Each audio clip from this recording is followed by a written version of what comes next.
Arena. Special guest referees, bigs and dogs. Commentate half bodies.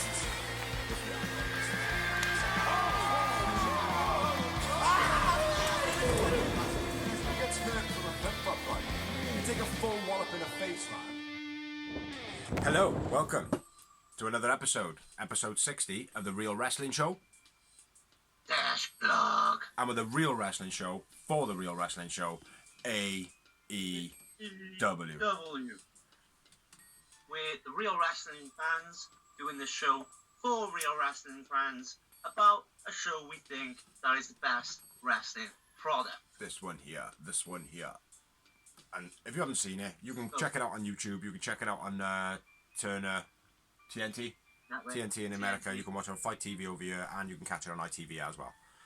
What we do on this blog is basically talk about the darks, talk about any specials, pay-per-views from AEW, and we talk about Dynamites. This week we've got a Dynamite Special, which we're going to address first. Then we're going to go into dark, then we're going to go back into the actual Wednesday night Dynamite. So, starting it off, we had 3 matches on this special, which, I gotta be fair, the first one was fucking phenomenal. Sign this boy right up. They're good. They've got to, mate. They have got to. If they don't, they are missing a massive trick. That kid is a future. That's all we had.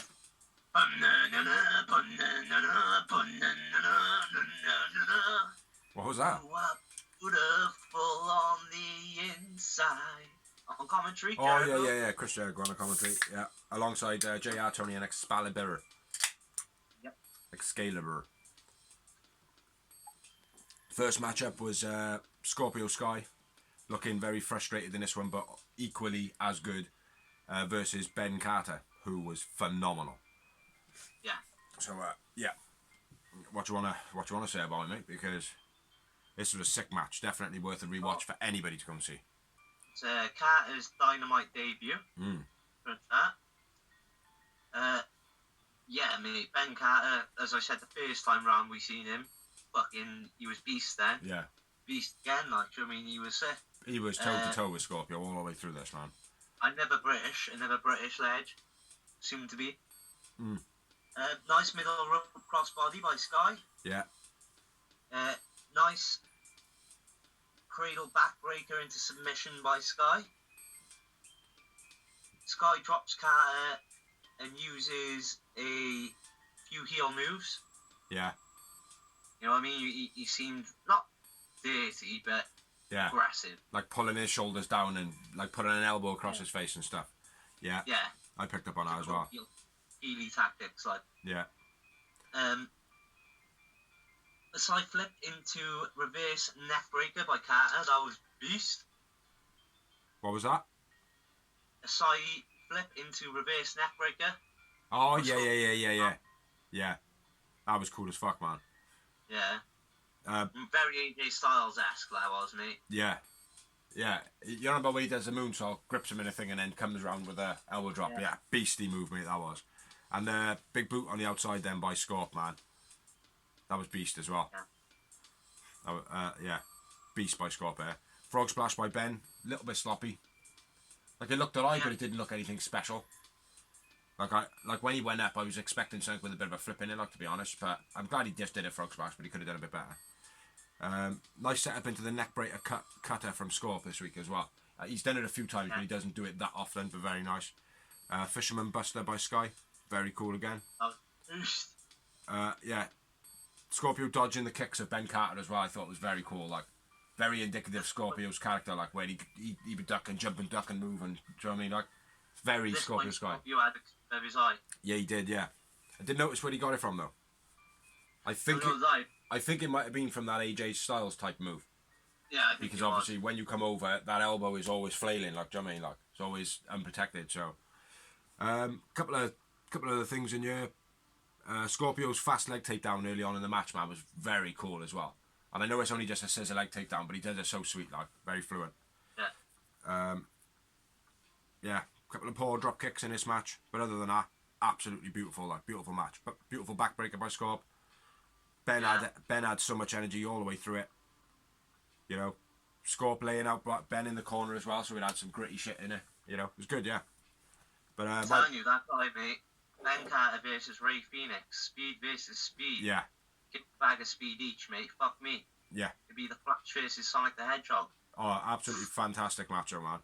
Ben Carter, anybody listening, get him signed up. Not WWE. Yeah. Fuck Vince and that company. Fuck Vince. Until Vince steps down. And if you notice, we don't say fuck WWE, we say fuck Vince. So, Yeah, I'm not fuck against Vince. WWE. I'm against that corporate monster. So, yeah. My man of the winner of the match, Scorpio Sky, with the TKO. Yeah. Which, again, nice reversals to set that up. Very cool. Ben Carter, man of the match for me. Agree. He was a little fire dragon, man, fair play. And I had 8 moments. 8 big memorable bits. I only had 4. Only 4. Yeah. That mine might have been high because I did read a little bit of hype before. I caught a couple of spoilers like and things like that, and I was like, oh, fair play. And then when I watched it for real, it was like, oh yeah. So it was a little bit focused for me. A little bit down because I was like, there's a fucking dark as well. It's an hour and a half long. He's taking a fucking piss. Yeah, I know, mate. I thought the same. But it was good dark, man. Yeah, sick match, definitely work. A rewatch, Ben Carter, sign him up. After the match, Scorpio Sky picks up Ben Carter, bigs him up, gives him a thing, puts his hand up. So Scorpio Sky, beastie. Next up, we had a quick promo, which was Lance, Taz, Mox recap, building up the 6-man tag, which didn't actually end up happening because Lance Archer is out for 10 days. For 10 days, working up. Then next up, we had a bit of a disappointing match, I feel. I think it's a bit too early to be having Anna Jay versus Brandy, which is what this match is. I know, I thought it needs a little bit more build-up. Like, I know it's a special show, but it's not, is it really? No. And this match didn't really have anything special to it. No. Really, it's like, it could have, if they kept it building a little bit and had Anna Jay kind of pissing her off for a couple of weeks.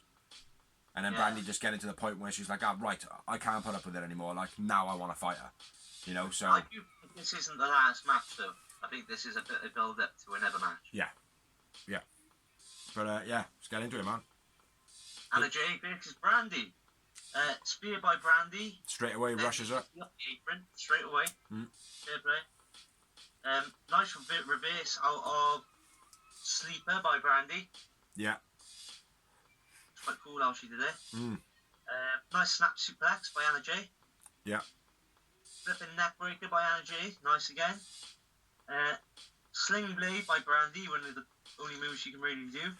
Yeah. Yeah. If you and then, insist. The biggest J kick into the Queen Slayer. Yeah.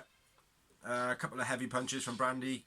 AJ taunting with the foot choke. What else we got? That's about it, really. AJ got chucked into the guardrail. Yeah. Boy, yeah, Queen Slayer.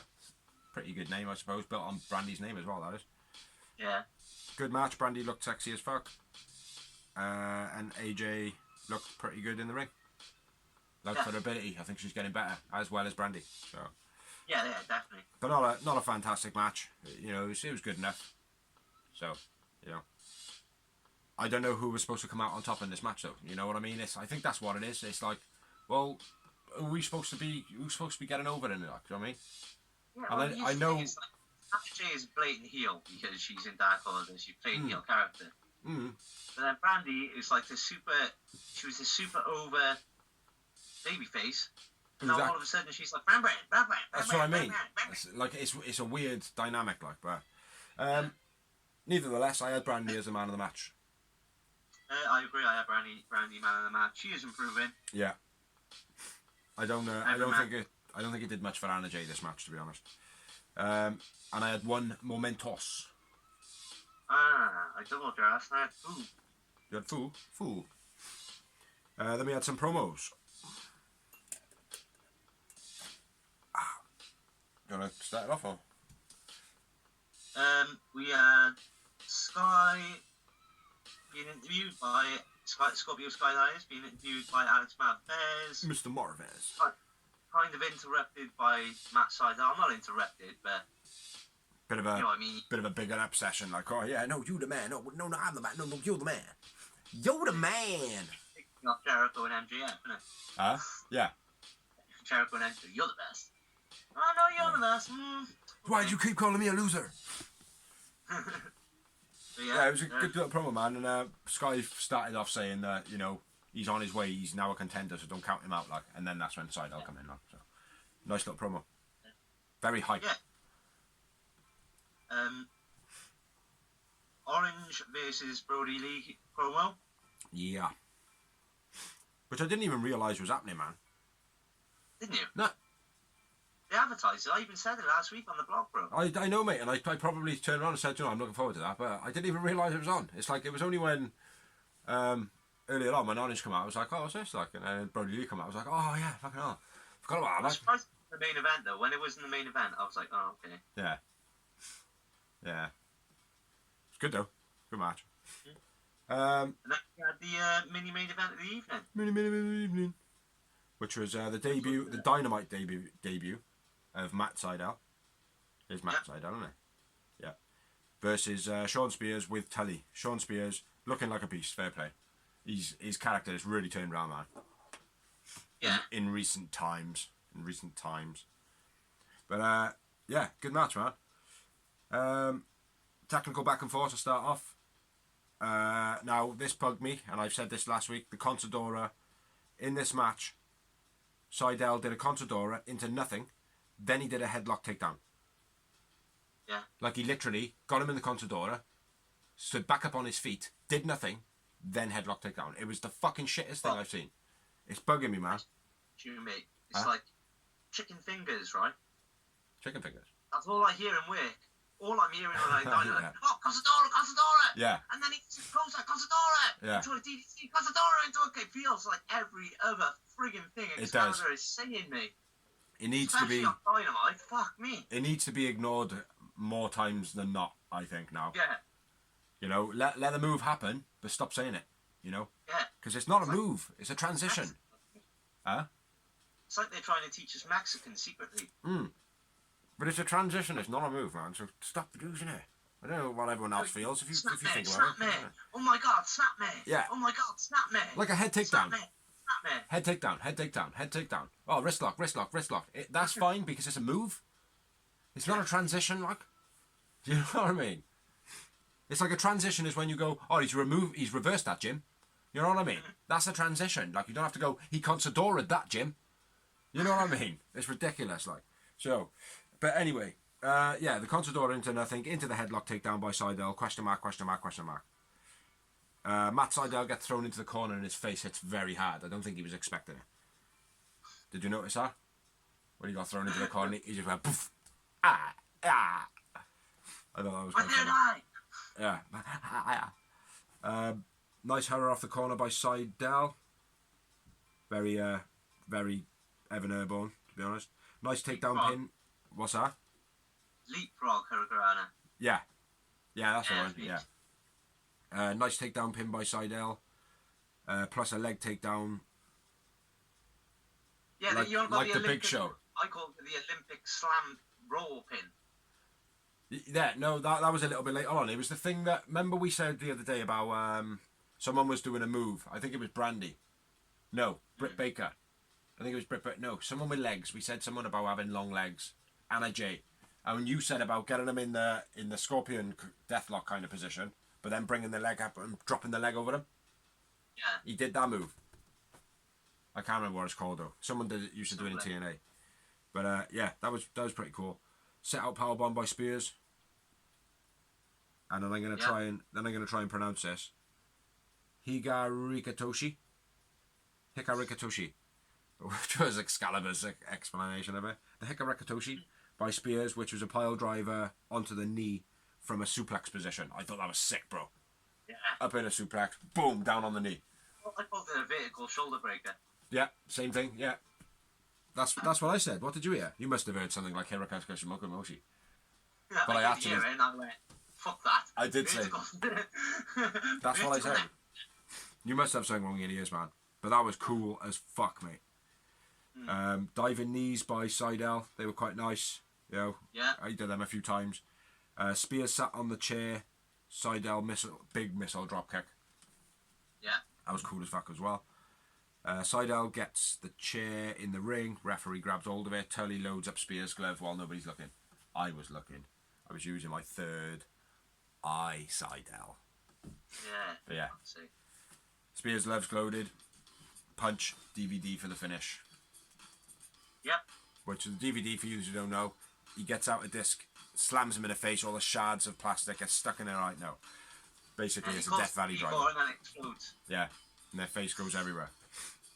But, yeah, it wasn't a great match, but it wasn't a bad match. I really enjoyed it, actually. Yeah, there was a good bit of psychology. It's like, I think what it was for me, what took it away was, you always knew Spears was going to win it. Yeah. You know, Tully there, loading the glove all the time, undefeated run at the moment, you know, or not undefeated, but, you know, a winning streak of such. But yeah, I think maybe that took the edge off it a little bit for me. Like, nonetheless, I had 4 moments in the match, and my man of the match was Mr. Seidel. I had 3 yowie wowie moments. Yowie wowie. And I went with Seidel, man of the match. We matched on all 3 there. House bingo. Spears goes Seidel after the match, and Scorpio Sky makes the save. Yeah, and that was the result of the Dynamite Special show. It pulled in ratings of about 5.9, I think it was 590,000 people, I believe. Not bad, because it was less than an hour, wasn't it? Yeah, just shy of an hour, 53 minutes, I want to say. Yeah, I'll say 53. Yeah, so that's the Dynamite Special out the way. Now moving on to Dark, which we're going to run through pretty quick. We don't do too many notes, although it was a pretty good show, I think, this week. Yeah, it was. And we had 11 matches in this, I believe. Let me just double check, yo. Yes, 11 matches. Which is, again, it's far too many, man. Do you know what I mean? Like, they could get 9 in an hour, couldn't they? Huh? With the special on top, that's 14 matches before I've made the Dynamite life. And I'm a huge wrestling fan. It's getting If you're hard. not such a huge wrestling fan, it's going to be very fucking difficult to watch that amount of wrestling. Like, yeah, it might come to the case, man, where we'll have to start splitting it up a bit. You know, and just I'll do like, if it's like an hour and a half or an hour and 50 minutes, we'll split it right down the middle. You know, up to 54 minutes, I'll note, and then from 54 minutes onwards, you note. Do you know what I mean? Like, so I'll be in, and it'll be like, oh yeah, Ben Carter versus Scorpio Sky, yeah, and he does a Hurricane, and that's when my notes stop, bro. Go. Like, yep, I know where you are now, bro. Yeah, you know. So, you know, and then it'd be the case of you take over, like, and do it like that. It could be cool. Tell us what you think. You probably won't, because nobody ever does, but there we go. So moving on to Dark with 11 matches. First match was Fuego del Sol with Rembrandt Lewis, who was making his debut, versus the Dark Order, being Stu Grayson and Evil Uno with the Dark Order. I'll take this one first of all, yeah, or do you want to go? yeah, go for it, bro. Yeah. Some, like, if there's anything that you want to add into it, like some nice unique takedowns by Fuego, very unique takedowns. Bulldog onto the knee by Fuego, I thought that was pretty cool, nice and unique. Huge Uranagi by Stu Grayson, sidewalk, double team side elbow by the Dark Order.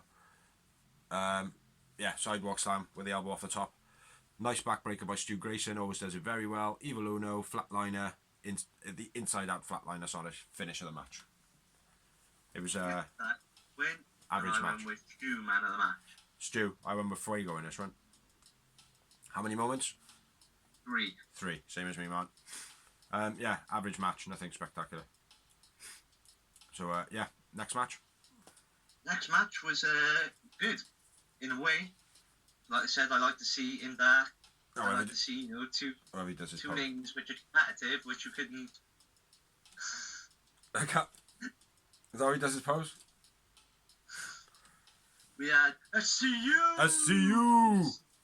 Christopher Daniels versus Ricky Starks. Like I said, 2 names going at it. I was a bit disappointed in the actual matchup for 2 reasons. Number 1, too good of names to be on Dark on the second match on the card. Yes, should have been higher up. Yeah. Yeah. And the match was real short for what it was, I thought. Yeah. But anyway, I'll get into it. Moonsault press by CD gets 2 count. Knee to the back sends Daniels to the outside. When you say moonsault press, do you mean Arabian moonsault? Yeah, probably. You fucker. You fucker. Name that fucking legendary move, brother. Name that legendary move. Arabian moonsault. Oh, yeah. A big up for CD. High collar T-bone suplex by CD with Sir. STO by CD.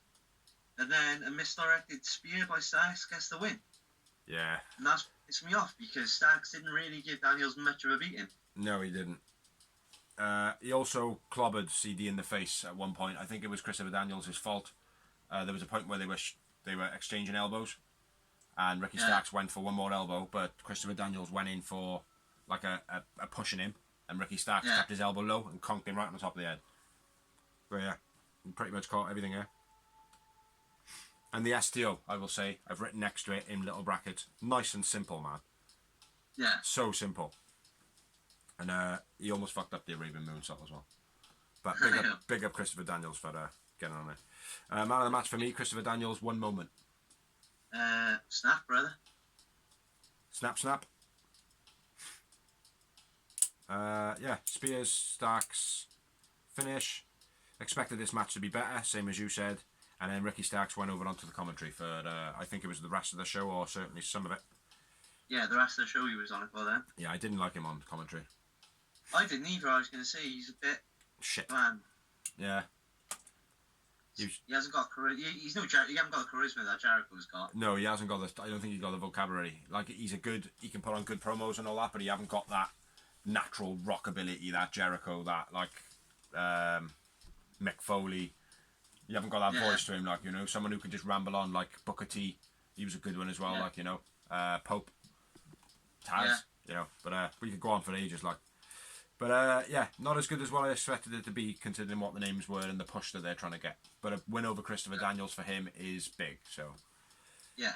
So next, moving on, we had some more debuts.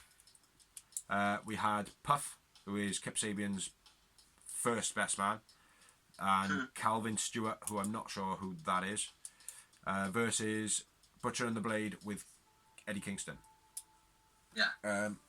Puff dancing like Angelico. Yeah. No, I thought that was pretty cool. Butcher and Blade rush the newbies. King holding on to Stewart on the floor. Stewart's nose is bleeding, and I think that was where he got his nose yanked like that. Puff runner moves. Tilt-a-whirl was quite nice. Crossbody off the top by Butch, taking out Puff. It was quite nice. Nice big noise on it. Full death finish. I haven't really written much more than that. Got any more? Yeah, pretty much. Nice roll-up suplex by Puff. But that's it. I'm pretty much with you. Yeah. I went Puff man of the match just because he was a bit more entertaining than anybody else. And I had 1 moment. I had 2 moments. And I had Blade man of the match. Blade. Decent debut by Puff, not so much for Stewart. Yeah. But like neither one of them had a great debut there because it was pretty much a squash match, wasn't it? Like, you know, it was a couple of move squash match. So yeah, if you haven't seen Puff, check him out. He's a jiggly motherfucker. Next up we had Will Hobbs versus Serpentico with Luther. What'd you say? Serpentico with Luther. Ah, that's what I thought you said. That's what I thought you said. Move away! That's Luther, isn't it? Or it could be Matt Sydal now, then maybe they could join up. Hobbs throws Serpentico into the guardrail and gets in Luther's face. Yep. Delayed vertical suplex by Hobbs and a snap suplex. Hobbs picks Serpentico off the mat. Ground, slams him down. I call that the lift up gut dump. Yeah. The lift up gut. Can you just lift? It's almost like he's like grabbed the basketball and gone pa-dunk. Yeah. Do you know what I mean? Like, but yeah, go on. Serpentico distracts the ref and Luther gets a few shots in. Yeah.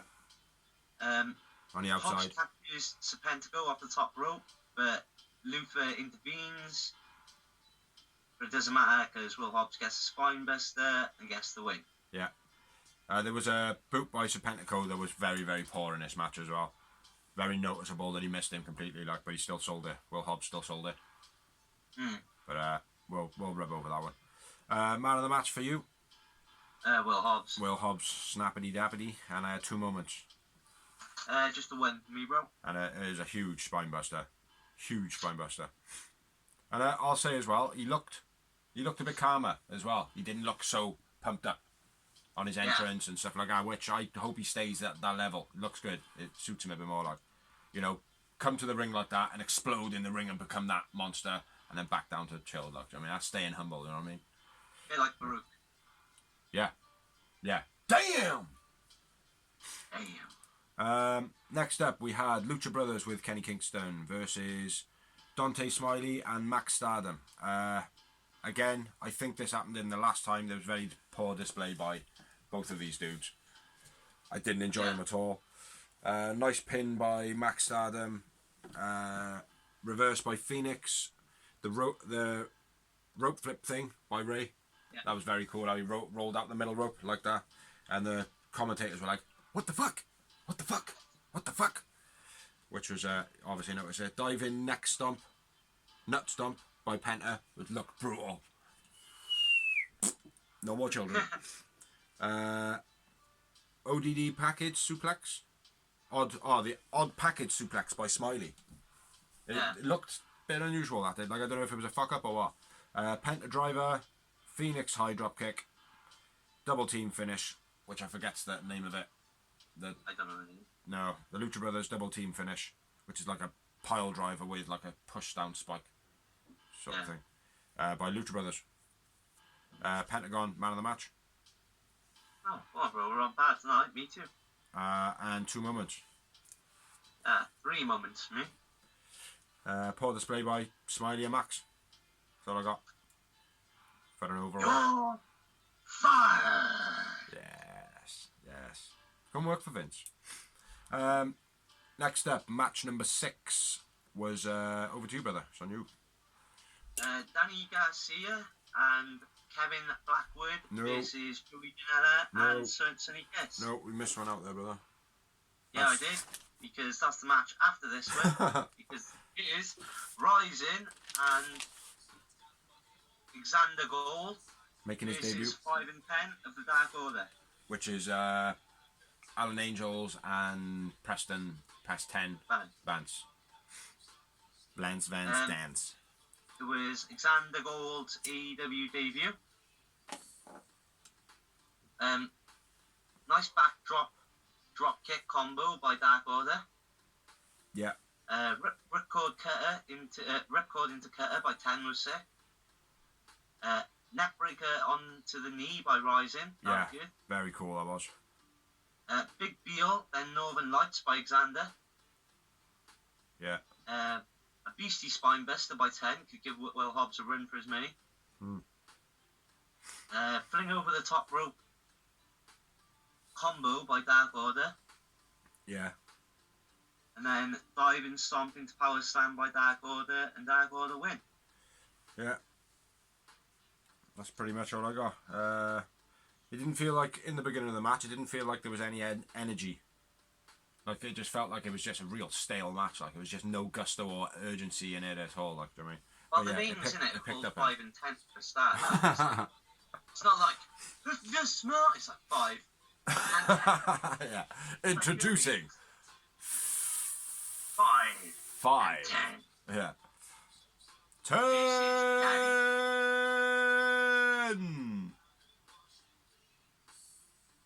and 5. Yeah, bit bugged.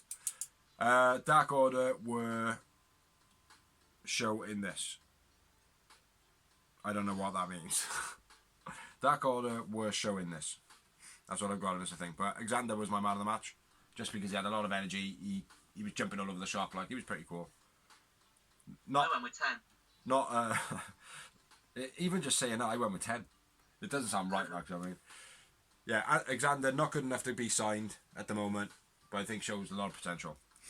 1 moment for me, one memorable. Yeah, 1 moment.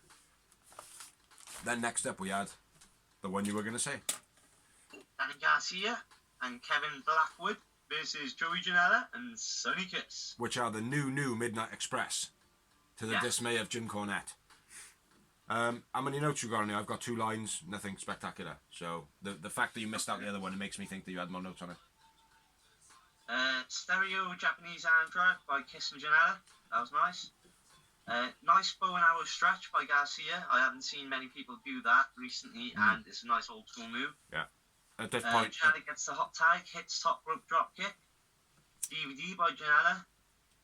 Janela top rope crossbody to the outside on both. yeah, he looked at he wobbled as he went down like it with that one. It was funny. DDT by Janela, then diving split leg drop by Kiss. Kiss and Janela win, and I went with Joey Janela, my man of the match. I went with Blackwood, man of the match. Quite impressed with him. And I didn't have any moments. First one was 0. Huh? No, I didn't either. Huh. Man, we are on point this week. Fair play. Not a great match. Some nice spots. Yeah. It was just another cannon fodder to throw Joey and Janela and Kiss' way, wasn't it? Yeah. They are starting to show off some talent that is like showing off skill. You know, it's not just squash match. They, Well, no, obviously. I mean, look, Will Hobbs is a perfect example. Like, Serpentico's another. You know. Yeah. Anna Jay. They are starting to rise through a bit, like, you know. So, but let's see how it goes, man. Blackwood and Garcia, I think they both got potential. Next up, we had the Gun Club, Austin and Billy Gunn with Colton this time. Versus, he was with Colton this time, wasn't he? Yeah. I think. Versus M. Badu and Cruz, who was making his debut. It was a long squash match. Yeah, it was crap. Austin mocked Starks. Cruz was terrible. Famous a finisher. Big clothesline by Cruz. Nice power slam by Mbadu. Famous a finisher. Yeah. Mbadu man of the match. Go on, bro. Mbadu man of the match. And Gun Club win the match. And I had 0 moments for this one either as well. I just have win. Yeah, nothing spectacular. Bit of a waste there. But again, getting another debut in there. You know. Yeah, exactly. Okay. Back and forths. That was all that pretty much was. Oh no, sorry. Nothing spectacular. So next up we had Killian King versus Serena Deeb. Hi then. That's what I said. Killian King. Killian. I'll kill you all, King. Yeah, versus Serena Deeb. I was looking forward to this match, but it was shit. Yeah, it wasn't great. She looked quite old. Nice running knee lift by Deeb. Snap move face buster by Deeb. Yeah, that was nice. That was. And then the half Austin crab by Deeb with the other arm locked. Oh, I didn't see that. I thought it was just a single leg Boston. No, she had the other arm behind her locked, so she could only use this arm like to do anything. Oh, okay, I didn't notice that. A bit like a tequila sunrise. Yeah. Yeah, it was an okay match. Bit back and forth. Like they wasn't like it should have been better. It was just a lot of just exchanging punches, maybe just feeling each other out for how you wrestle type match. Yeah. You know. I remember Serena Deeb, man of the match, and 1 moment. Serena Deeb, man of the match, 0 moments. 0. Next up, we had another very promising prospect. You may not have heard of him. We haven't picked him up too much in this one. Ben Carter, sign him up, versus another one, sign him up, Lee Johnson. A British Ben Carter. Another one, Lee Johnson. Absolutely brilliant little wrestler, this one. And this match was absolutely awesome. This match was awesome, and I was hyped for it because neither one of them have got a victory at the point. Yeah. And like I said, Ben Carter's come out of nowhere. Like the first time I seen him, I liked him. Mm-hmm. And then we saw him, literally the same night. Yeah. A couple hours before, he was just as good. He's got fired about him, haven't he? Yeah, he's just got explosiveness. But this is the one I've probably got the most notes on. But not a great deal still. The main event. It should have been, yeah. The Eddie Kingston for a main event was absolutely a disgrace in my opinion. I'll kick it off. Brilliant back and forth, arm moves and pins. They were arm taking down and pins. Awesome midsection drop kick by Lee as a feign kick. Taz comparing. Now I like this, man. I'll give Taz massive props for this, right? I don't know if you noticed it. You should have. God's sake, please have noticed it. Taz comparing Ben Carter to Chris Benoit when he did the snap suplex. The way he did his snap suplex, and he was like, "Oh yeah, the late great Dynamite Kid." Blah blah blah. And I was like, it is Benoit though, isn't it? No. Shut up. Dynamite Kid is Benoit's hero. I thought he was the Dynamite Kid himself. No, the Dynamite Kid was... What was Benoit's mask's name then? Huh? What was Benoit's mask's name? He had Tiger Mask, he had... I thought he was... I thought he was, man. How the fuck didn't I know that then?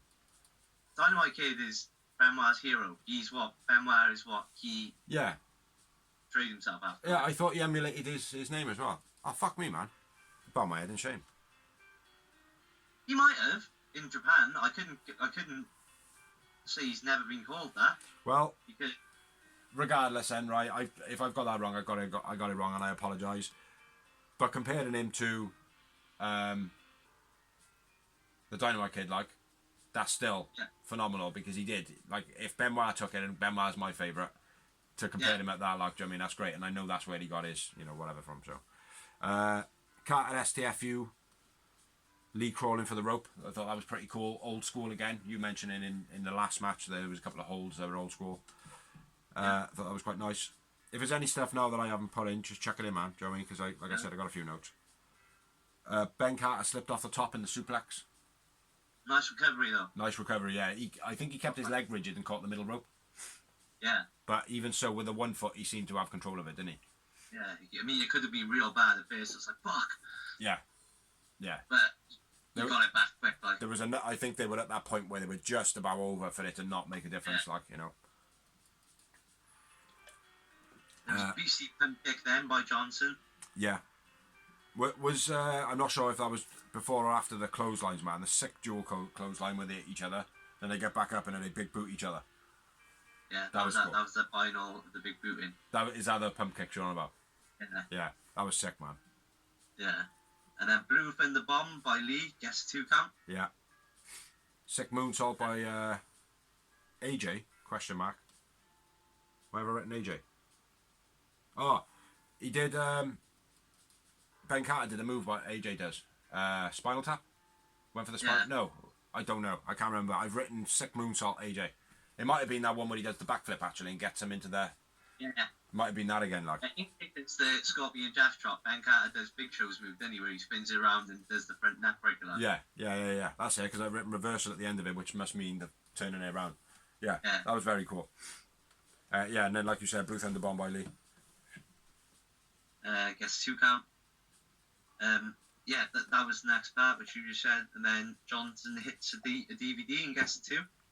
Yeah. Oh, sick that was as well, man. Very fast. Yeah. Reminded me of Mr. Anderson. Yeah. Just up and down, like. Yeah. A couple of dives back and forth as well.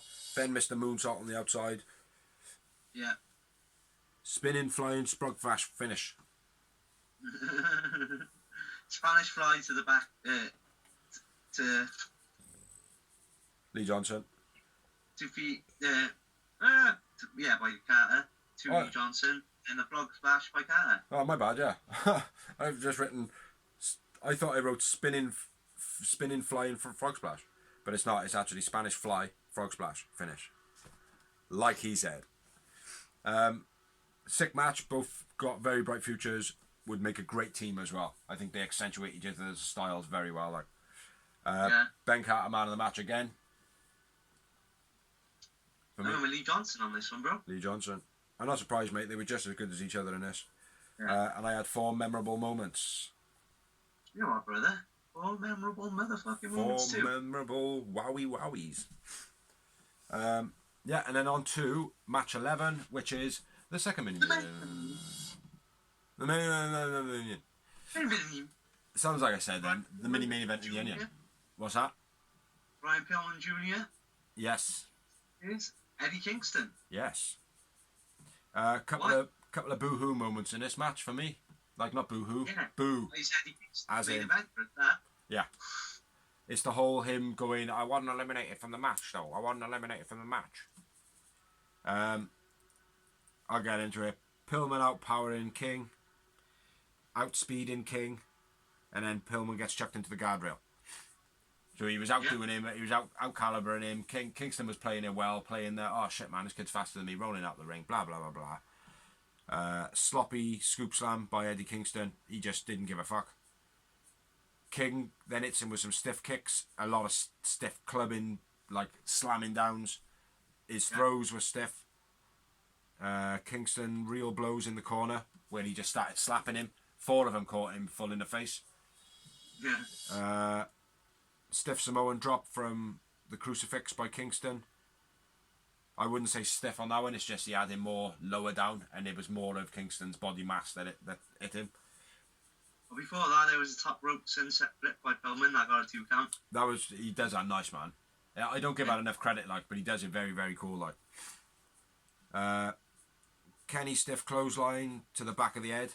That was fucking brutal. Fucking just took his head clean off me. Yeah. He did it well. Eddie. It's probably the only move he really did well, like, I mean. Yeah. Pillman hits Kingston high in the neck when they're going for chops. And then Pillman starts hulking up a bit. Take your vitamins and see your prayers. Yeah, and then Taz T-Bone choke slam kind of thing by Kingston. Fucking brutal. It was nice. Pillman diving drop kick through the ropes to the outside. That was beast. Yeah, that was cool. And they played it out as well. Like, oh, what's he gonna do here? He might miss. Oh no, he won't, Jim. I don't know who the fuck Jim is. Like, I just meant Jim. And then followed by a springboard clothesline by Pillman that got a 2 count. I think this was in his Hulk up moment. Yeah. I Yeah. That's why I took over, because you were on about hooking it. That's why I know where you're at. yeah. And then it turns around then where Eddie Kingston hits a jawbreaker. Then a head and arm suplex. Yeah. And Taz mentions it. He says, "Oh, I used to do that move, but I didn't twist him." Yeah. It was. I wrote the Taz T-Bone chokeslam because he did. I don't know. We both do have very, very varied stuff. Pillman Penta Driver. Yeah.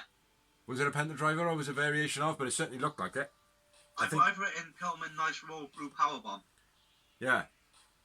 It's a strange one, and the only difference in it, I think, is it was a pump handle pickup rather than the way Penta does it, where it's slightly different with Penta. But, yeah. Cool, though. Very bad kitchen sink by Kenny Kingston. Took a big blow on that, I think, Pillman did. And backhand finish. Yeah.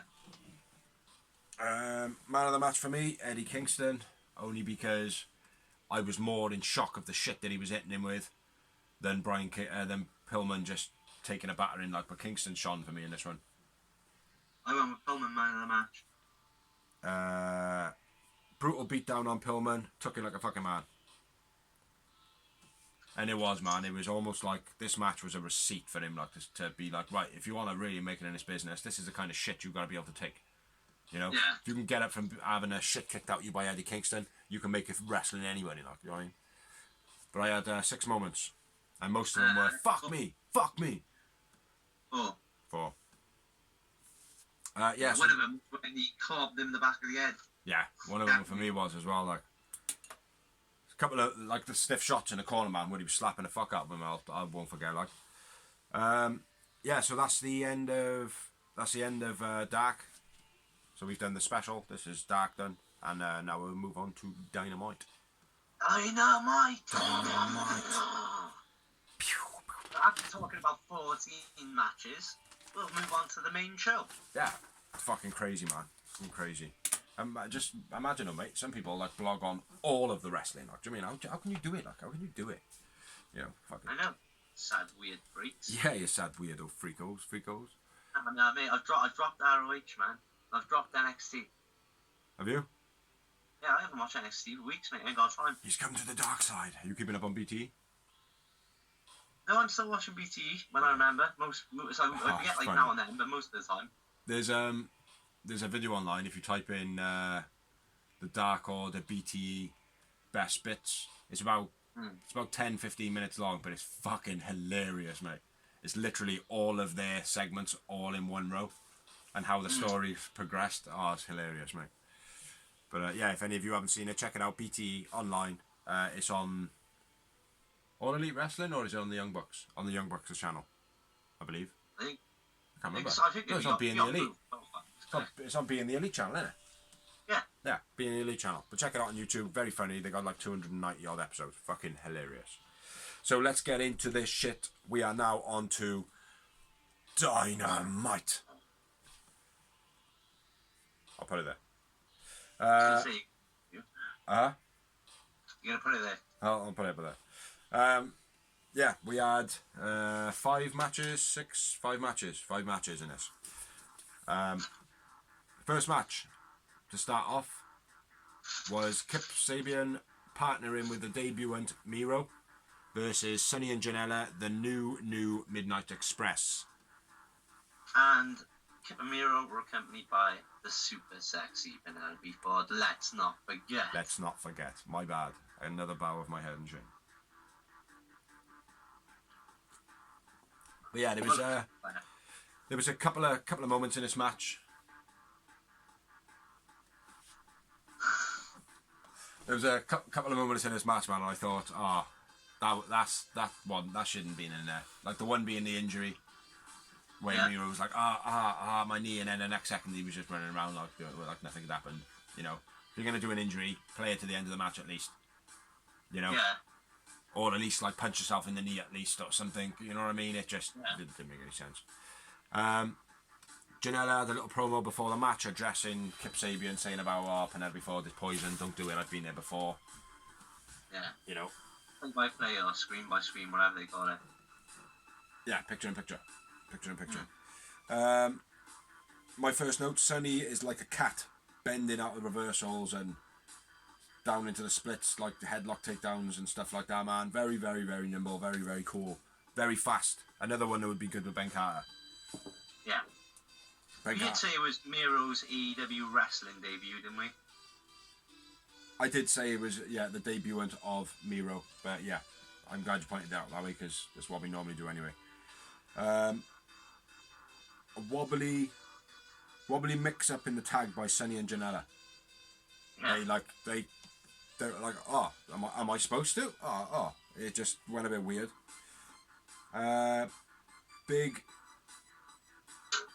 Big swimming rock bottom by Miro. Yeah. Boss man slam, rock bottom type thing. Sick. They won the boss man slam because they had the boss man slam at the end.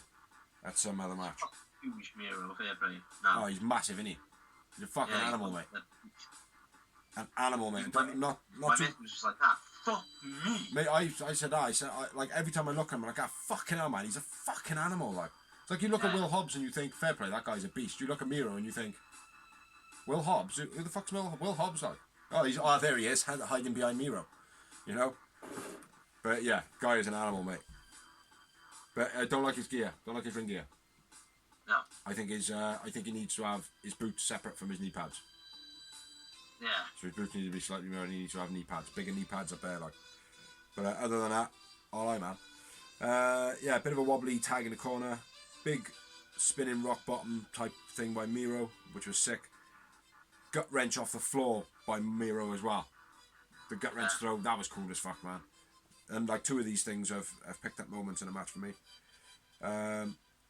Distraction by Kip and Miro. I don't know what that is.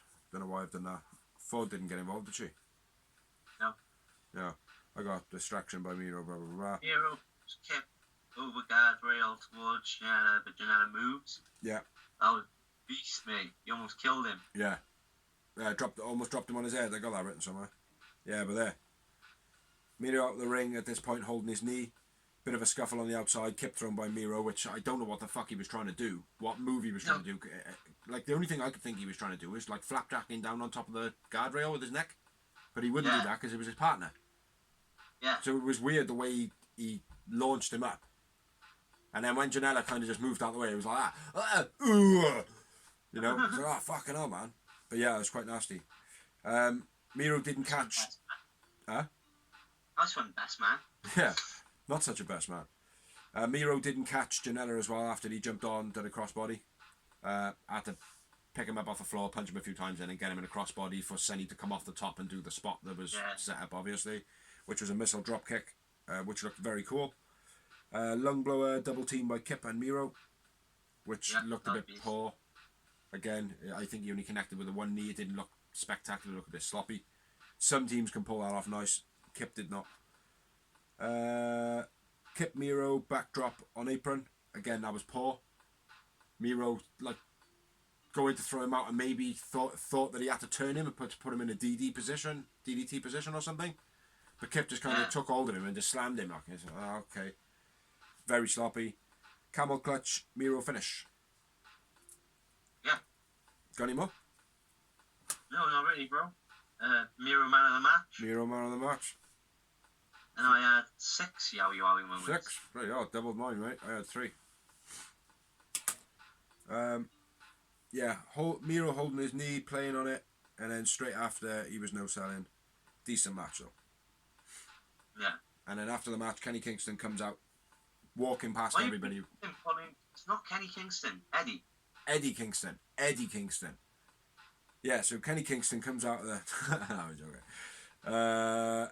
Eddie Kingston comes out of the ramp while they're still walking out off the stage, which I think this was a bit of a pushed-in promo. Yeah. Maybe a little bit further on from the BTE promo class they did the other day. Right, here's a cookie, do a promo. Oh, okay. You know, that kind of push, like, right, get out there, do a promo quick. All right. Yeah. And he comes out and says that he's getting a title shot because he was never eliminated. Says him and Mox are cut from the same cloth, but he didn't sell out. Mox then comes out, they face off in the ring, the feds come out and split everything up. Whoop whoop, it's a sound of the feds. Yeah, pretty much. And at first I was like, what the fuck? Where's the 6-man tag? But then obviously, we find out later why. Yeah, there's it did go around like pretty swift, like as soon as because he released it himself. But as soon as it was out, everything changed. Like they did change the schedule. They put out tweets. They social media the shit out of it. Like. So what we got next then, Bray? Next up, we had Kenny joining commentary for Evil Uno with the Dark Order versus Adam Hangman Page. This match was offered to be a tag match. And Kenny Omega refused to tag with Hangman. So they made it into a singles. Yeah, go shoot, man. Shoot. Big boot by Hangman, then a snap suplex. Yeah. Back-to-back suplex by Uno was nice. Yeah. Nice crossbody over the top rope to the outside by Hangman. Uno throws Hangman's boot into Rick Knox. In like the ref, and he catches the boot. Oh yeah. And then Uno hits him with a bit banging, swinging neck breaker, or hanging neck breaker. Sorry. Yeah, very cool. Uno shoves Hangman off the rope to the outside, hitting the railing. Uno warns Dark Order off Hangman, saying don't get him. I got him on my own. Yeah, let me just interrupt there a sec. Hangman hits a very nice fall away off the floor. Picks him up off the floor and takes him out, and it's the locked up one as well. Carry on, man. Just wanted to get that, I just forgot. So yeah, he sends the Dark Order off. The Dark Order leave the stage. Enabling Hangman to get the advantage now. Side slam on the apron by Hangman. And a second fall away slam as well, very nice. Yep. Beastie pump kick by Uno. Then Swanton Bomb gets the 2 count. Did that very cool, man. I like that. Yeah. Clothesline from Hell by Hangman. One equally, maybe not as hard, but from Uno. Big powerbomb by Hangman. Buckshot lariat by Hangman. Hangman wins. And I went with Hangman man of the match. I went with Uno man of the match. Yeah, a lot of back and forth, bit of a slugfest, good display, but not amazing. I thought it could have been a bit better, but it was a good match. Very entertaining, I thought. Very entertaining. Even Uno, very underrated. Yeah, I think that's why he's getting that bit of a single push now, because Stu Grayson had his early on. Now he's getting his, so... my man of the match, yeah, we done that. 2 moments I had. 2 memorabilia. 3 memorabilia. 3 memorabilia. Yeah, next up we had a promo. And it was Tony with the Bucks basically standing outside the door saying, oh yeah, the Bucks wanted to see me. They knocked the door. Matt Jackson comes out and Tony Schiavone flinches and he goes, hey Tony, you flinch? Ah, you're one of my favourite guys. You're one of my favourite peeps. And then basically starts to get angrier and angrier and angrier. Says that he's... Yeah, breaks Tony's phone, says that he's deliberately pissing him off by mentioning FTR and how the Young Bucks were just watching and stuff. Yeah. So he breaks his phone. It was wicked the way he did it. Hey, you got your phone? Yeah, give me a phone. Yeah, there you go. There's your phone. It was so cool, so collected. Yeah. And I think it was one of the first promos that I've seen him be a bad guy that suited him. Yeah. A lot of the time when they're coming out and just super kicking and walking back, it's a bit theatrical, do you know what I mean? But this one was alright, I like this one. But yeah. So yeah, it was a decent promo. And then puts the fine money in his fake pocket. Realises a fake pocket, chucks money in here. End scene. On to the next one. Which was for the TNT Heavyweight Championship of the world. And it was Orange Cassidy, the challenger, versus Brody Lee with the Dark Order. The Man Mountain Machine. He's a beast, mate. I've always said he's a main eventer. Just his look, mate, is intimidating enough. You know. Put it this way. I've mentioned it before on the blog. When a Big Show's standing next to you, I shit myself. I would imagine Brody Lee has the same presence. Yeah. You know, he is such a fucking boss of a bloke, do you know what I mean? But let's get into it, man. This was a bit of a comedy bit, but more of a serious match, I think. I felt like it was more serious than funny. Started off a little bit of comedy, ended off with a bit of comedy. Yeah. Brody Lee sitting on the corner waiting for Orange. Silver attacks Orange jacket on the beginning. Orange chucks a t-shirt in his face and he plays like he can't see. John Silver is such a good character, man. Yeah. Orange puts the glasses on. AJ, which proper suited her. Suited her, man. Anna J. Orange then puts his hands in his pockets and does a super kicks. Brody Lee then stamps on his foot and punches him in the face and Orange is down. Orange dive. My next note is Orange dive caught. When he does the dive to the outside, gets caught by the group, and then Brody Lee does his dive onto that, which I thought was very cool. Yeah. Very nice. Orange push out the ring, then attacked by the Dark Order. That happened twice. I didn't note what was in between it because it was quite quick segments. Silver pushed over by Brody for not having a belt on the outside. Give him a bit of a bullying, which I think is another thing coming from BTE. Delayed catapult guillotine to Orange on the hard camera, but I think that was waiting for the advert break to stop. Before that, and then they had the Boss Man Slam. Oh yeah, sorry mate, I missed that line out. My bad, go on. Yeah, Boss Man Slam by Brody, beast man. Yeah. And then half and half complex by Brody twice with beast. Yeah. Oh yeah, just before that though, John Silver was then up on the apron with the belt and Brody Lee pushed him off after telling him to come up on there. Yeah, delayed catapult then, which come out with a break. Half Nelson suplexes looked brutal as fuck. The second one, mate, looked like Orange Cassidy landed like literally in that position of his neck. Yeah. Looked harsh, man. And then a bit of a comedy bit then with Brody going for the lariats and Orange kept on falling down. I thought that was brilliant, mate. It worked so well, like, do you know what I mean? So well. What did you make of it? Do you think it was I good? agree, mate. I was pissing myself. I've seen a couple of people say, oh, no, it's just corny as fuck, like, but it's not though, like, do you know what I mean? It's like anybody could do that, they're just exhausted. It's just the fact that he does it, like, people moan about it, like, do you know what I mean? So he keeps sitting down for the lariats. Then he gets a bit of a momentum, starts doing a few moves, a couple of dives. Don't know if you've noted anything down for Orange's run there. Yeah, Orange takes out Dark Order, then hits the stunner and the diving DDT. Yeah, beastie diving T. Yeah. I guess. Then he hits 2 running penalty kicks. Mm-hmm. Second one not as effective as the first. No. Second one, bit of a skim. DDT, then the beach break air raid. No idea. Right. I wrote sick move by Orange. It's called, apparently, this is what I didn't hear it properly, so it might be wrong, but I think it's called the beach break air raid. Sick. Yeah. Yeah. Sick move by Orange. Question mark. Silver takes Orange. Punch. Oh yeah. John Silver gets in, gets distracted or distracts Orange, gets in the way of the punch. Powerbomb to Orange, which again was a beast. He kind of threw him away a little bit, and then the lariat finish finally. Yeah. Brody Lee wins. Discus lariat. Yeah, I should have mentioned the discus part.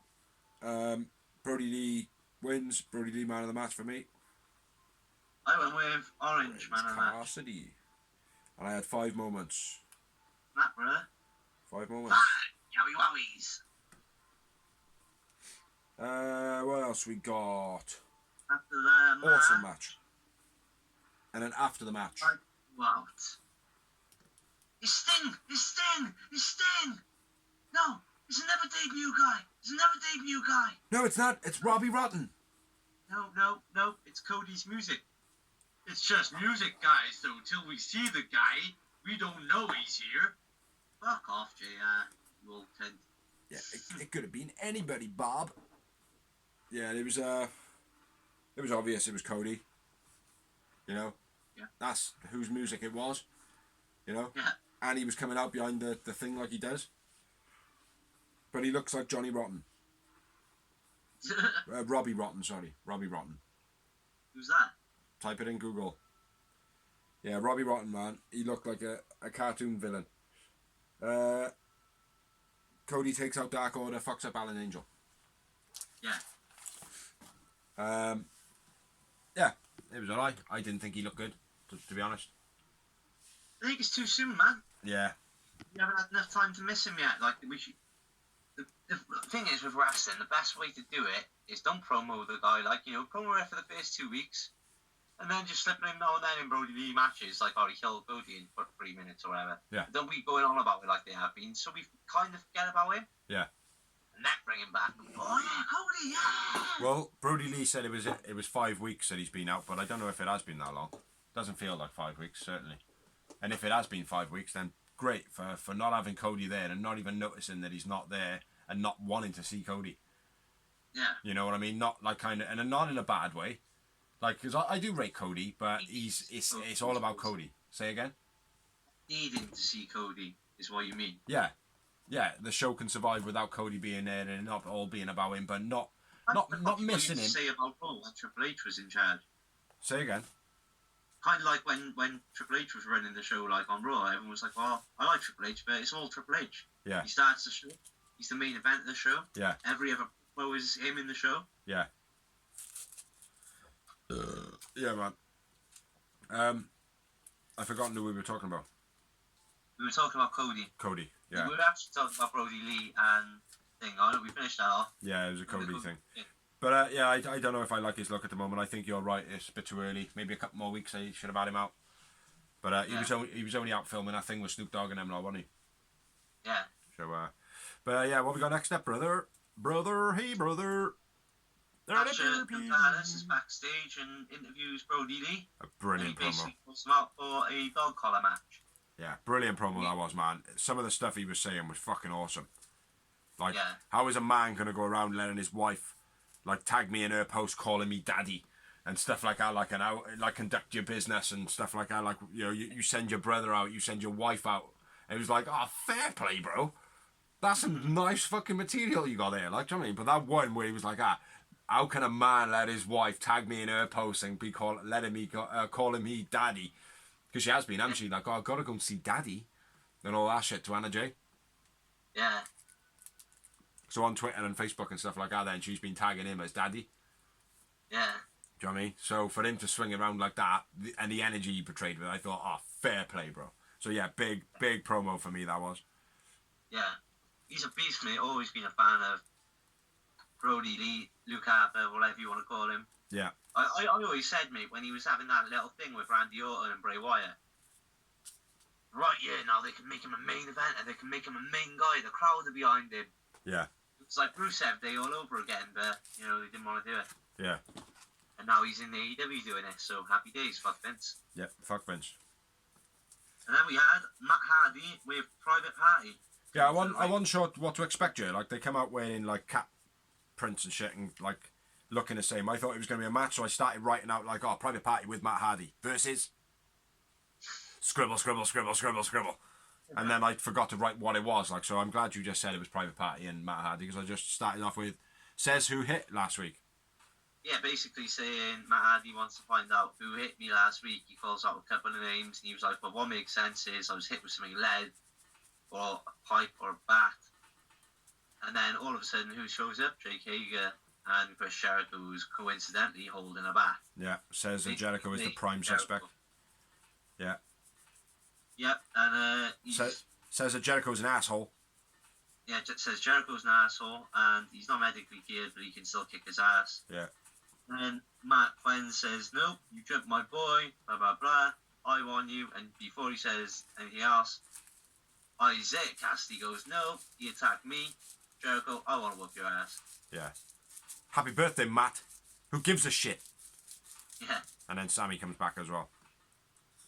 Oh, yeah, Sammy came back as well, yeah. Yeah, so I think that's been officially pinned down now, hasn't it? Mm-hmm. I believe after the next promo. Yeah, next promo is Tony Schiavone in-ring interview with FTR and Tully Blanchard. It was alright, this was. Huh? It was okay, this was. But I don't know, I at first I was like, here we go. It was alright, nice little easy build into a rivalry, like. Yeah. And they basically say they bring back the brush with 20 minutes, or the 20-minute brush with greatness. Yeah. So if you don't beat them in the 20 minutes, they get the winner's paycheck, basically. Yeah. Yeah, it was alright, and they were interrupted, but they're starting that next week against SCU. SCU. And they were interrupted by the best friends. Who they were ragging out first of all. They were trash talking them big time. Ranked number 1. Mm-hmm. As well, technically. Yeah.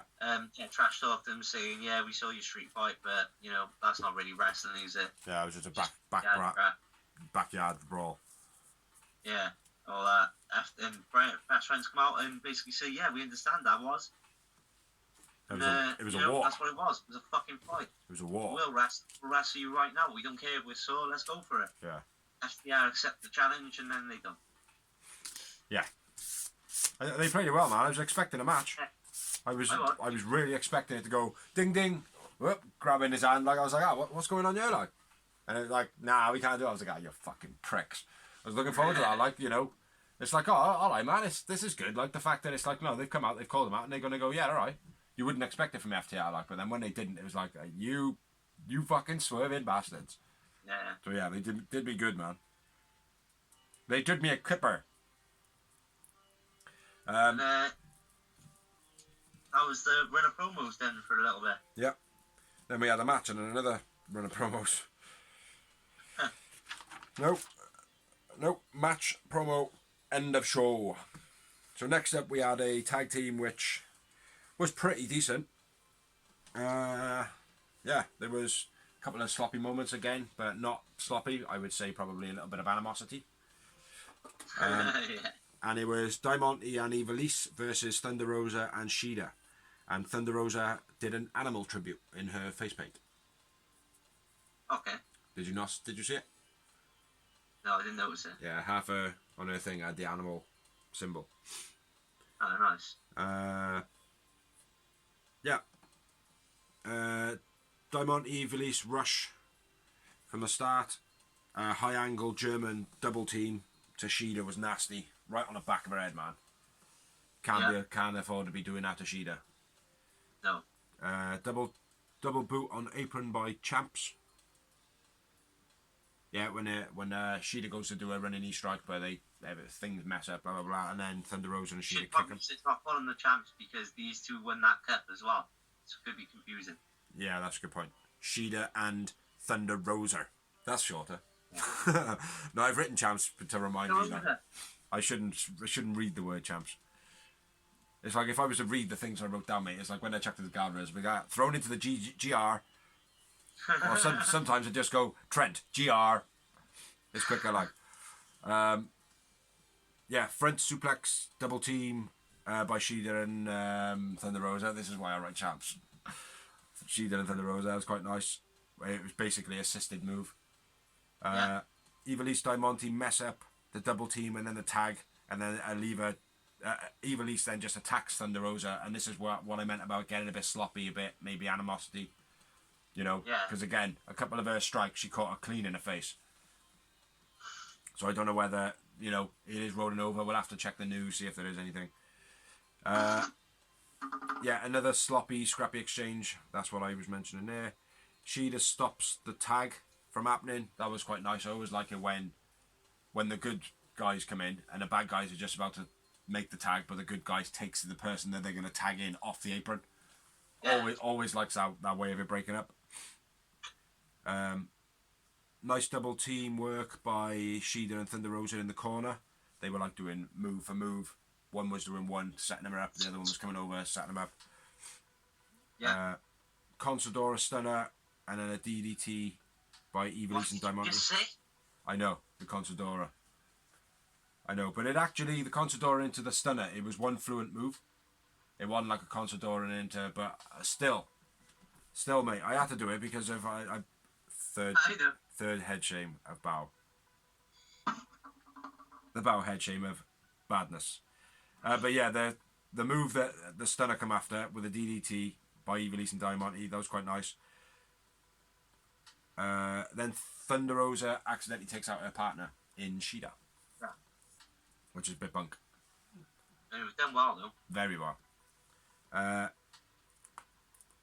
Yeah, then a Death Valley driver and the Falcon Arrow by Shida. And then they kick out. And then Shida running knee strike for the end. Diamante goes for Code Red, but Thunder Rosa stops her with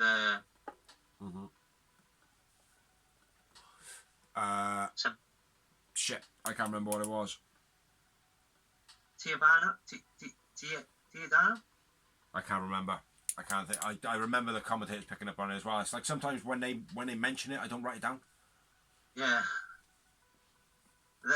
Then we had the Atomu Shida and Thunder Rosa win, and I went with Shida, man of the match. I went with Ivelisse, man of the match in this one.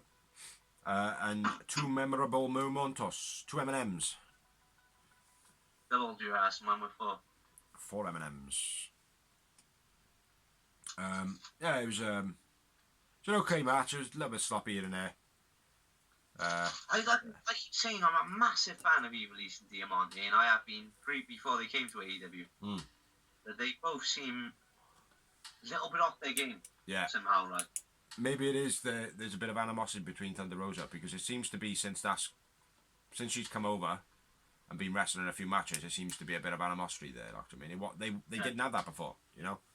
But I don't know. Maybe I'm wrong there. I don't know. It could be anything really. Next up, we had a promo from Mr. Le Million Viewer Man, aka the Demo God, aka Judas in his mind. Jericho says that he respects Isaac, but he's gonna beat that motherfucker down, and then MJF comes out. Dawsey's favourite wrestler in AEW. Jericho's probably mine. I know, that's what I said. Alright. Yeah, MJF comes out. They have a bit of a, no, you're great. No, I'm great. No, you're great. I'm great. Yeah, you're great. They had a bit of a great off. And then they call each other, they say, why did you call each other a loser? At the same time, which I thought was very well timed, very well done. Was there any more on it? I can't remember. No, they just blamed the limo driver. Yeah, and then they were like, oh, cool. You're actually pretty cool. You're actually pretty cool. And then they fuck off, and then it. Yeah. Yeah. Yeah, so it was an alright promo, quite funny. Yeah. Yeah, it was actually made official then that Jericho will fight Isaac next week. Yeah, because next week, it's the lineup. I've got it all written down for you people. It's going to be Chris Jericho versus Isaac Cassidy. Britt Baker? That's a Britt cross Baker between returning. Britt Baker retains in action, which means she's going to pummel someone in about 30 seconds. Who are we going to have a guess on? Danny Jordan. Red Velvet. Red Velvet. Yeah, that could be a good shout. All that crappy went, Rationale. No, I think she's a bit too Didn't rough. have on Dynamite, did they? No, I don't know. She'd be entertaining there, but I think she's too rough. I think she's too stiff. Yeah. Don't want to be hurting Britt again, man. Not this early, Then anyway. we've got FTR versus SCU. 20-minute brush with greatness. SCU. Yeah, it should be good, that.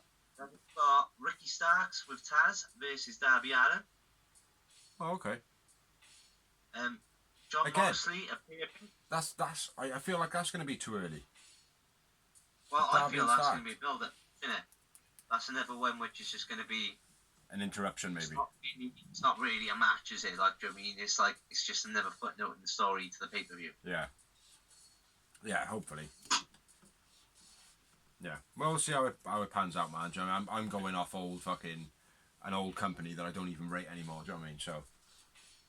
And then October 7th, we've got 30 Years of Jericho, Le Champion.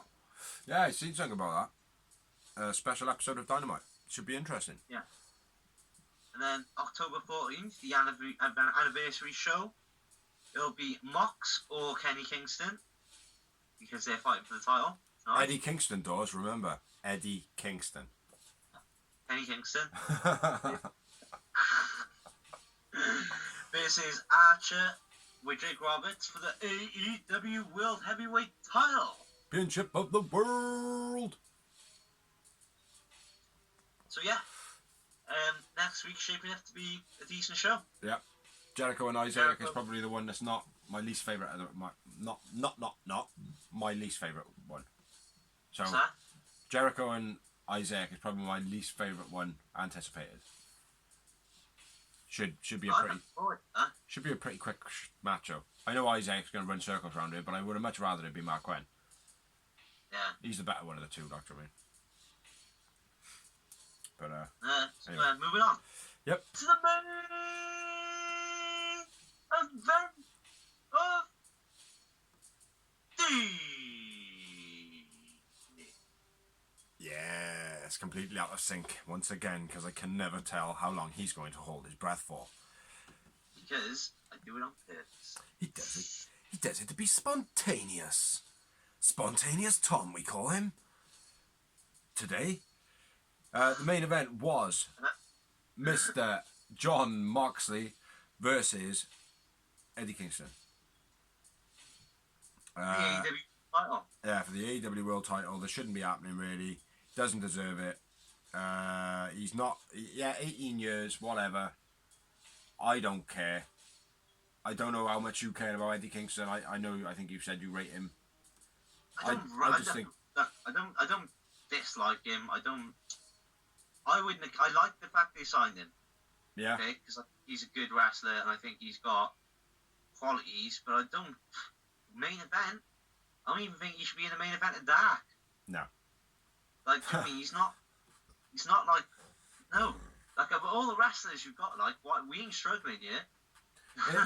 I suppose for the continuity of a storyline, he makes sense because of the whole wall. Oh, do you want an eliminated? Makes sense because he was bragging about like he was eliminated for the whole thing, and obviously they've been caught in a clash. Yeah. With what was originally scheduled, so it made sense to throw it together. So I got it. It wasn't like something like the other company would have done and just gone right. John Cena. Yeah. The tickets are in a bit of a stiff, and when we need you back. It's like they could have done absolutely anything though. Really, it's like they went with the way the storyline kept, so that's fine. I didn't like it. They could have literally done a backstage segment. A load of guys go, right, what we've said amongst ourselves is whoever gets picked out the hat is going to get the championship shot. Yeah. And then whoever gets picked out the hat by Tony Khan, he opens it up, bang, there you go.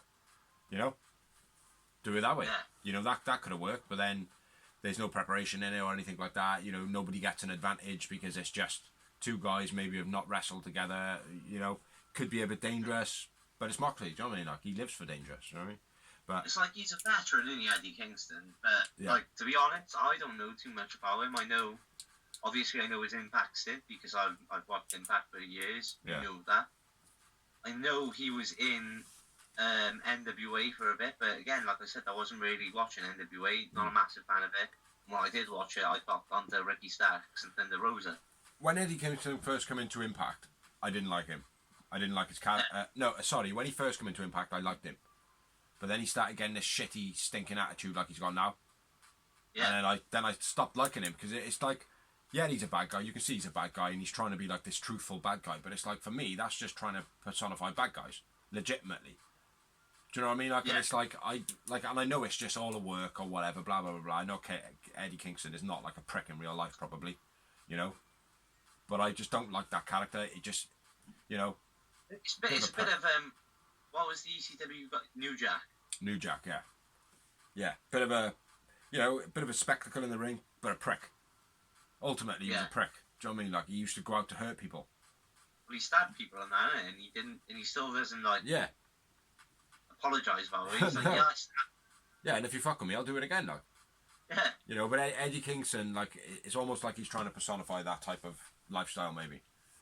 You know, I don't know, but there's something that I just can't click with Eddie Kingston, man, with that stupid fucking chip on his shoulder. Like I said, he's a veteran, like, he's been around for a long time. Last I heard he was in, before NWA, was now MLW, which is another smaller wrestling company, which a lot of these names have come from, built from, like MJF. I know he did the indies and all that, because in his promo when he comes out in the beginning, he says about, like, you know, we come from the same cloth, from the same places, like, death wrestling and stuff like that, but you sold out, went to the big companies, I didn't. I stayed gritty, like. But it's like, there's a reason for that, though, Mr. Kingston. Do you know what I mean? Well, do you know what? I seen an argument on Facebook earlier about this, like, someone said that, like, the reason is because you've never been offered the job, you jackass. Yeah. Blah, blah, blah, blah, blah. But apparently he has been offered a number of times. He's been offered to go to WWE, but as a trainer. Yeah. Only as a trainer, not a on-screen talent. Like. But it's like, I'm not going to say he doesn't look the part, because he does look like a gritty wrestler. Like, I've seen many wrestlers with his physique, you know. But I don't know. I just can't get behind him, man. But anyway, let's get off the subject of just sticking to Eddie Kingston. Let's get into the match, brother. Yeah, man. Because I didn't feel like it was a fantastic match. It was okay. Bit of everything in it, but again, one half of the match wasn't really pulling their weight. Well, here's the thing, like, for number one, we all knew Moxley wasn't going to win. Wasn't going to lose, sorry. No, of course not. So, straight off the bat, that takes away a lot of the excitement out of a match. Yeah. Every time Eddie goes for a pin, you're like, yeah, whatever. Yeah. Yeah. Anyway, nice eyes a gun kick, then clothesline by Eddie. Yeah. One eyes the gun kick is, but nice. Eddie and Mox brawl on the outside. Table gets thrown onto Mox. Mm-hmm. That's my first note. Mox gets it thrown into the guardrail. Kingston takes control with submissions and chops. Yeah. Typical heel style moves, like. A lot of back and forth chops in this match, if I remember rightly. Yeah. Running knee strike, top rope suicider, then snap suplex on the outside by Mox. Yeah. Well, after the other line. There's a lot of brawling on the outside in this one. But I think, again, it's a filler match kind of thing. Yeah. Knees and pile driver by Mox, but Eddie gets a rope break. Yeah. That was cool. Yeah. Power bomb to Mox off the corner. Yeah, that was beast. That was sick. Gets 2 count. And then some big back and forth chops. Yeah. Then release German by Mox. And then he hits, bounces out, he takes the German suplex, no sells it, jumps up. Hits 2 backdrop drivers. Yeah. They were beastly, fair play. Yeah, sick they were, man. Mox blocks Eddie's bitch slap. Hits the rear naked. Yeah. Which I didn't expect. But I'll just take a big guy down, choke him out quicker. Expend less energy, you know what I mean? So yeah, Moxley. He's used the paradigm shift, fuck all, since the MJF thing. Yeah. Good. Do you know what I mean? Yeah. Use it as one of those moves then where he can just pull it out the bag like. Yeah, Mox wins the match. Mox man of the match for me. Yeah. Agreed. And I had 4 Yaoi Walla moments. I had just the singular momentos. Just the one. Not a great match. Plenty of stuff happened, but King is very sloppy. After the match, Lucha Brothers attack Mox. Yeah. Bill Hobbs tries to make the save. Darby Allin does make the save with a skateboard. But then Ricky Starks jumps him from behind. And everyone, all the bad guys fuck up the good guys, basically. Yeah, Ricky Starks hits Darby Allin with a skateboard on the floor and then hits him with a Rochambeau to finish up the show. Yeah. And that's the end of Dynamite. What would you give it? I'd give it a 7. Yeah, I quite low this week, man. I got a 6. Anyway, that is the Dynamite Special, the Dark done. The Dynamite done. Now we're on to the news, which we shall put by here. Yeah, so, yeah, I'll get into mine first. Start off, I'll skip the one that you have got. Stephanie McMahon. Fuck Vince. Sells 2.2 million worth of stocks of WWE stock, which is 43%. And it is her birthday today. I know this because she has the same birthday as my girlfriend. Oh, maybe she's bought a $2.2 million car for her birthday. I wish, You could buy a little tiny one. Yeah, babe, I bought you a Lamborghini. A tiny one. That's a thought of matters, brother. What's you got next then, man? What you got? Obviously, we had the tragedy which you texted me about. You probably even knew about it. The legendary Road Warrior Animal. I wasn't sure if you were affected anyway by that, because you didn't message back on anything. I'm not affected by it because it's not unexpected, is it? Like, I mean, he's not a... No, 60's young though. I know he is, but he's not been around either, let's be fair. He's not... So I haven't really seen his physique and all that. He's the only thing I've seen him on is the dark side of the ring, really. Yeah.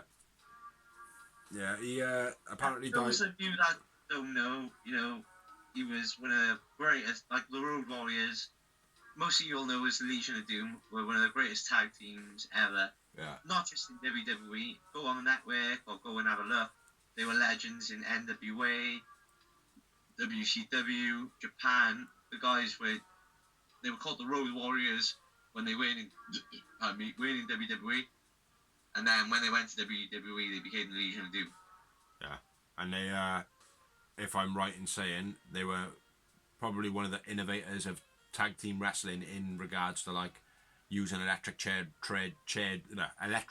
drops and like double team DDT pile drivers, that type of stuff. The first big tag team.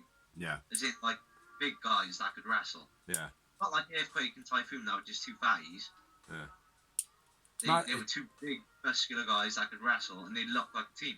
It's mad though that they weren't a team as the brothers, like as the Laurinaitis brothers, as that type of thing. Like, I mean, that it was him and someone else, but I suppose that happens all the time. Like, but rest in peace. Died of natural causes, age 60. Whether or not it comes out and it says it was COVID, I don't know. Yeah, next up, he seemed like a nice guy as well from all the interviews we've seen of him and that. Yeah. He's never really been in trouble or beef with, so. Yeah, and all the fans talk very highly about him as well. Like. Gerald Briscoe hints at working with AEW. Don't know how much truth is in it. There was supposed to be an announcement Wednesday. I've not really seen anything, so I will have a little look later. But yeah, yes or no? Why wouldn't he?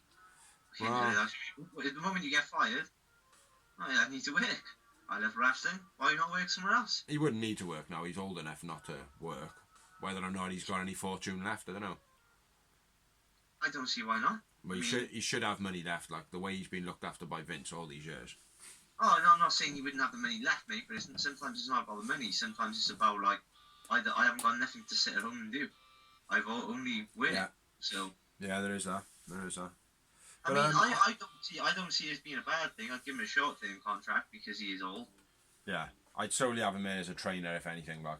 Yeah, not to wrestle, just maybe for the lads, the guys and the girls, to go up to him and just kind of say to him, like, oh, look, you know, can you come and just watch me train? Like, tell me what I can do better, or, you know. In any business, in the entire world, knowledge is worth just as much as money.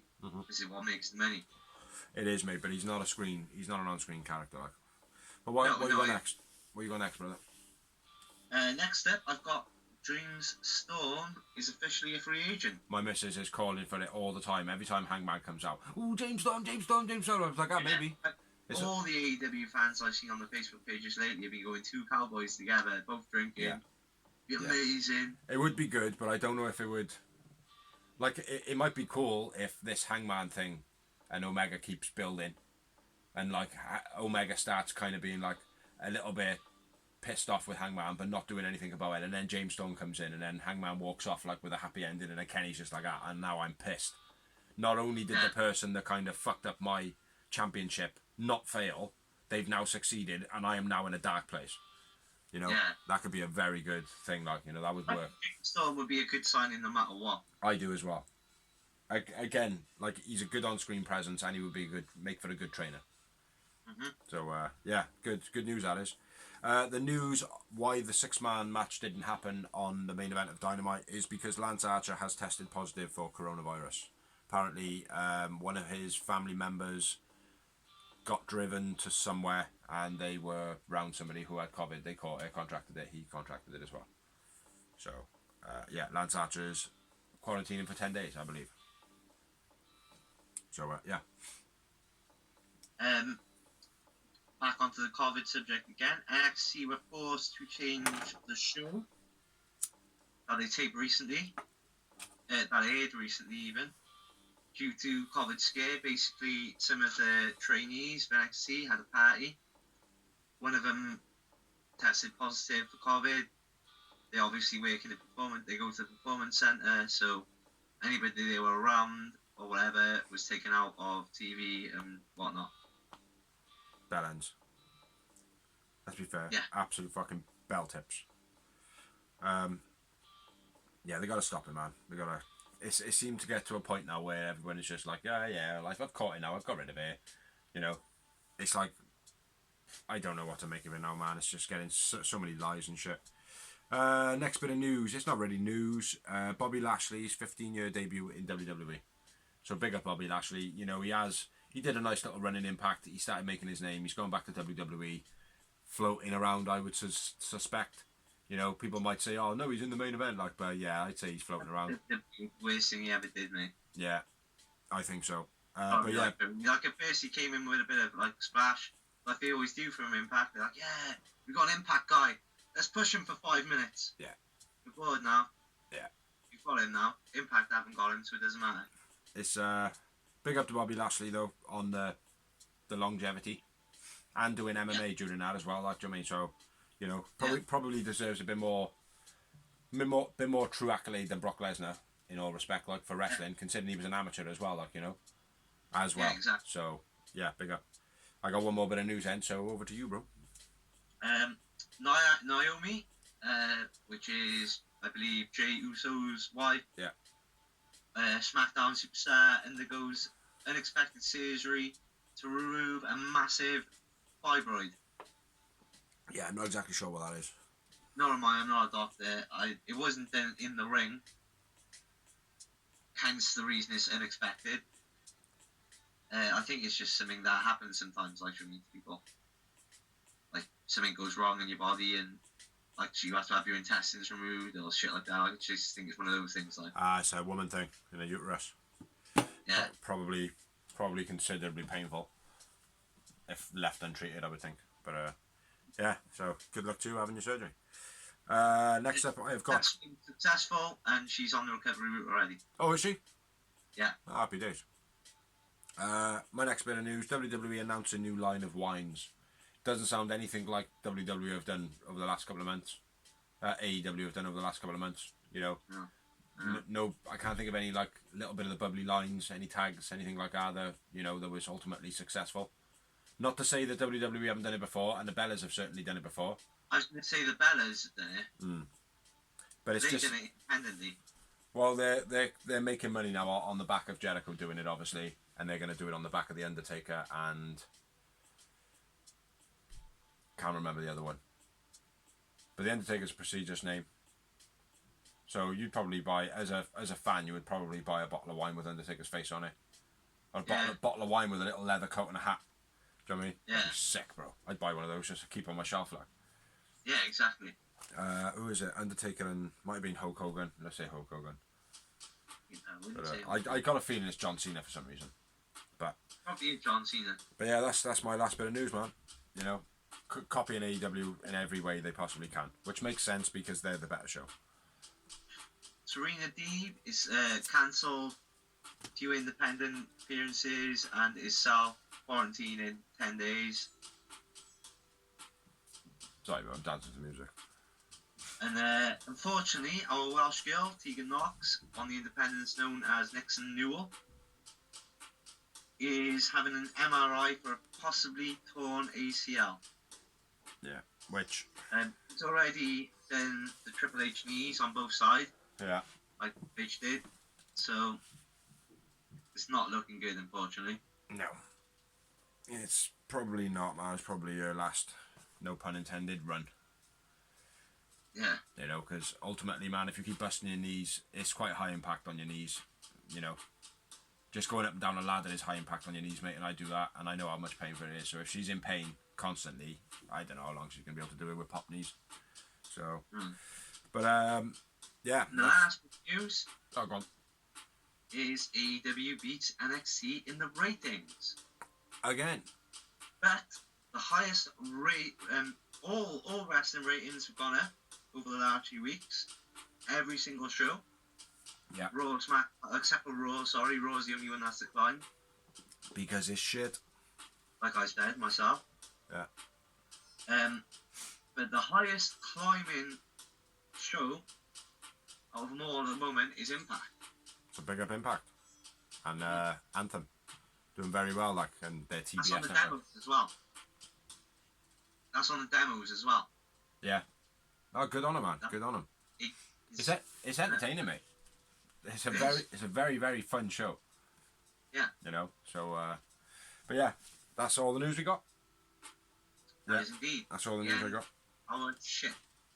Right, there are a couple of people that I haven't quite tagged up in stuff yet, right? We're sharing into pages, and there's a couple of pages I add up, and these are all on Facebook.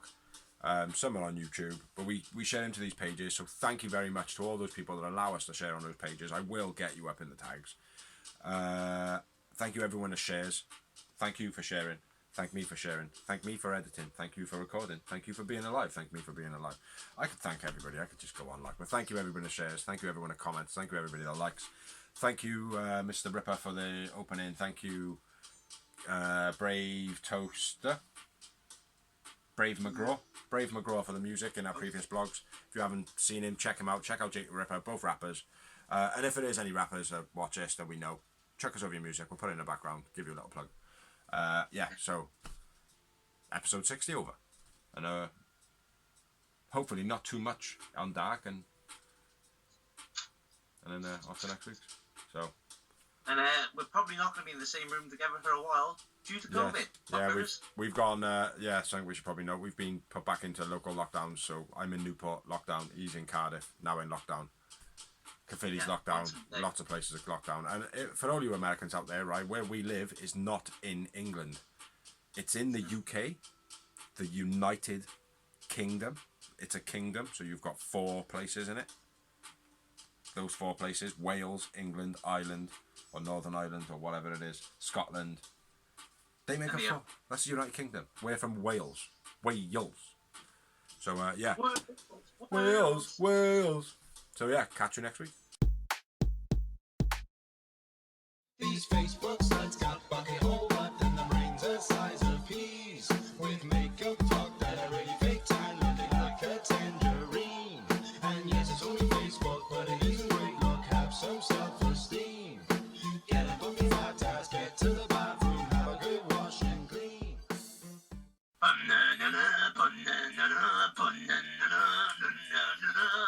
What was that? You are beautiful on the inside.